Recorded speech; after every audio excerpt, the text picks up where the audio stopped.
So are the Protorelic quests worth it? Doing the Protorelic. Well, you be the judge. Thanks to your So what you get I'm excited to see what knowledge awaits us elsewhere. is this intel right here. Swift cast. Reduce spells cast time by 50% already, and then it goes up to 100. You can get one of those. 2 re-rays that basically makes you be able to use Phoenix over again. Like, so basically you use it, and if you die,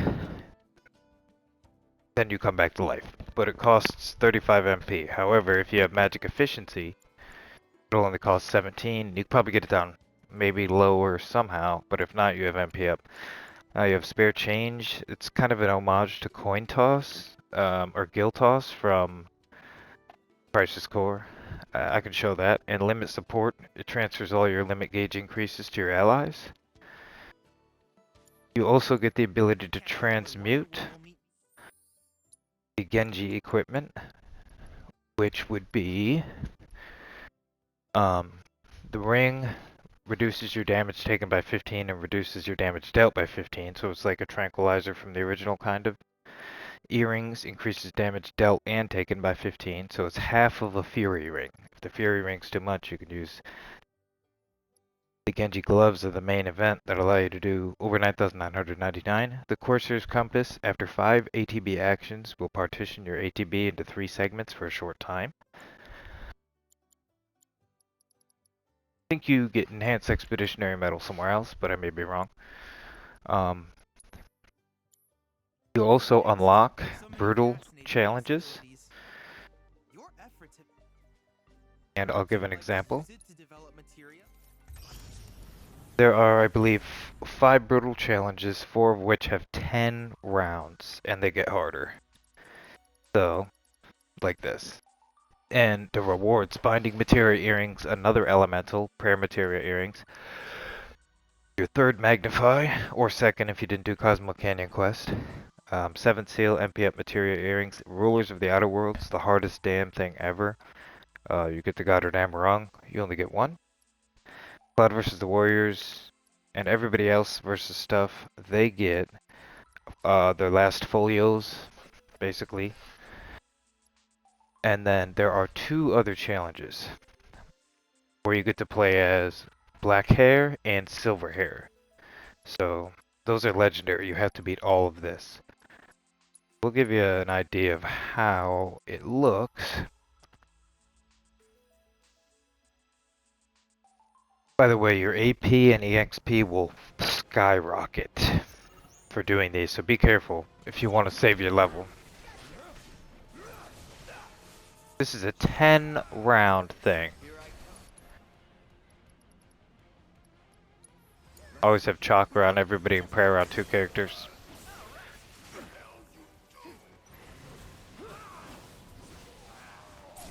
So this automatically sets you to hard mode.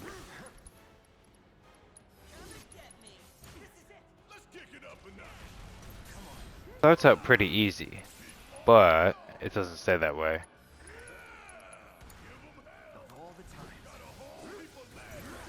This will teach you to be good in hard mode.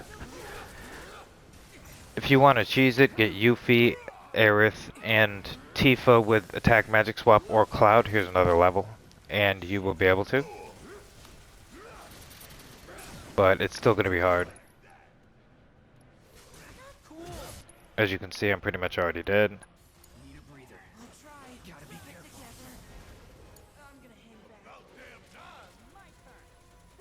I'd always use prayer, so like right at the end of the battle, pray and Soothing Breeze. And or Watcher's Respite, whatever you have. Or healing level 2 Magnify. Get yourself halfway.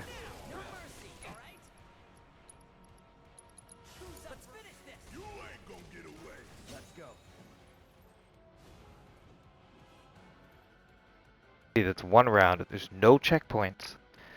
None.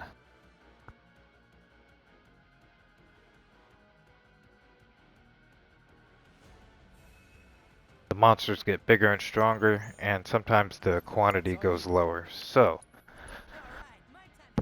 yeah. Hardest challenge in the game, most people say, is Bonds of Friendship, Cloud and Zack, legendary. But I think Rulers of the Outer World is harder because you have to fight Kujata and Phoenix together, Odin and Alexander together. You have to fight the super boss of the game, and then you have to fight a virtual version of another thing I won't talk about. Well, yeah, a virtual version of a very strong man. He's much stronger in reality than any stories you may have heard about him. I encourage you to try. I look forward to seeing what new discoveries you make in your travels. So, the materia?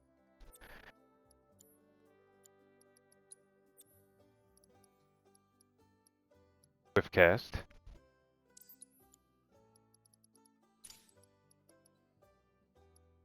ATB assist is amazing, by the way. I always have that.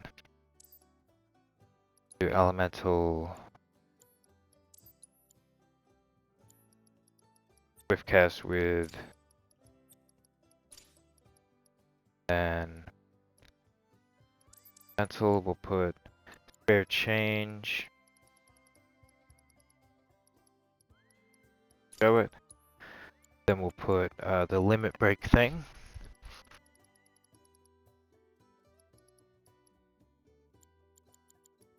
Limit support. Also, don't forget attack magic swap. It's amazing on Tifa. The other one is re-raise, but I'm gonna pair re-raise with magic efficiency so that.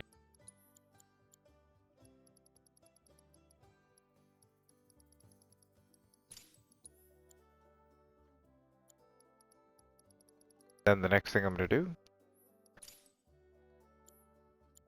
battle with Titan.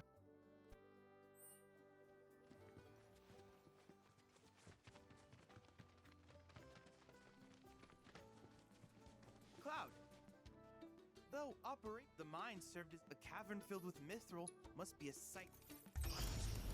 Yeah, so basically doing all the intel is always smart. Protorelics are great, but gonna fight Titan, Full Might, Cloud. Uh,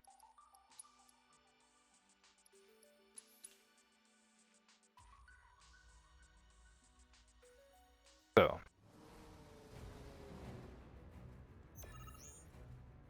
Keep it together. Watch yourself. If you insist, do me proud. let's get the jump on him.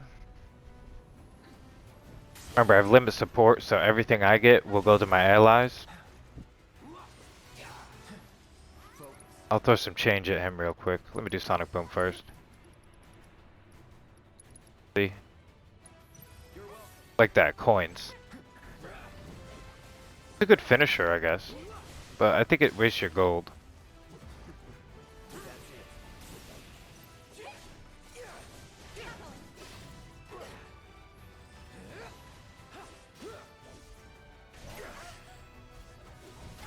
So I'll swift cast wind and you can kind of see how it works. It's on you. I got this. Ready? So this is only at 50% and a level 3. Watch. Boom, boom. See? Imagine that being twice as fast. Let's do this. Get lost. There. Gotcha. Take that.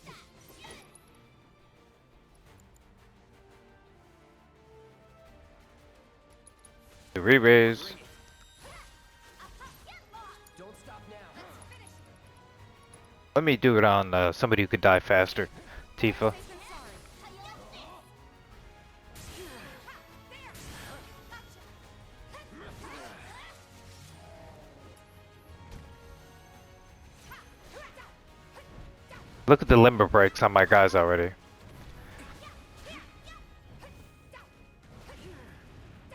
Trying to get hit. Come on. There you go. 1, 2, 3, 4. Sling. Good. You won't regret this. Here I go. All right. Deal with it. I'll take over. Alright. No more games. Kill me. Bam. Okay, watch Tifa. Boom. Half health. If you insist. But you'll notice if I go to Cloud, I only have 17 MP.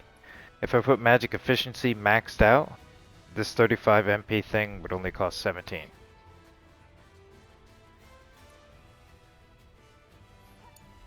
Hang back.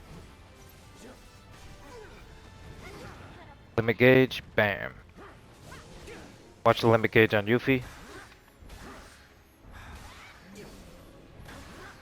Bam, almost there.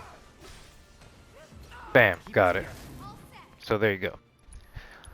Prepare to feel the wrath.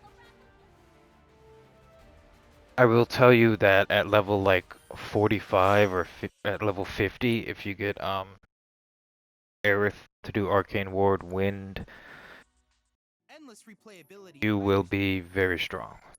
And you'll do over 9,999 with the Genji gloves. But yeah, so yes, you should do the Proto Relics. Gas in your The only thing is, and I'll have to do ongoing.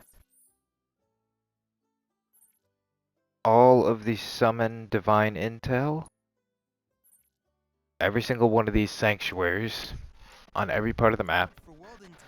You have to beat all the summons, and then you have to Proto Relic intel. Phenomenon intel, 4 in each region. One of the harder ones being Cactuar Crush, but just search 4-8 Productions Cactuar Crush guide and you will never need any help again. The same for Gears and Gambits, the same for Port Condor. So yeah, it's worth doing it. Part 1.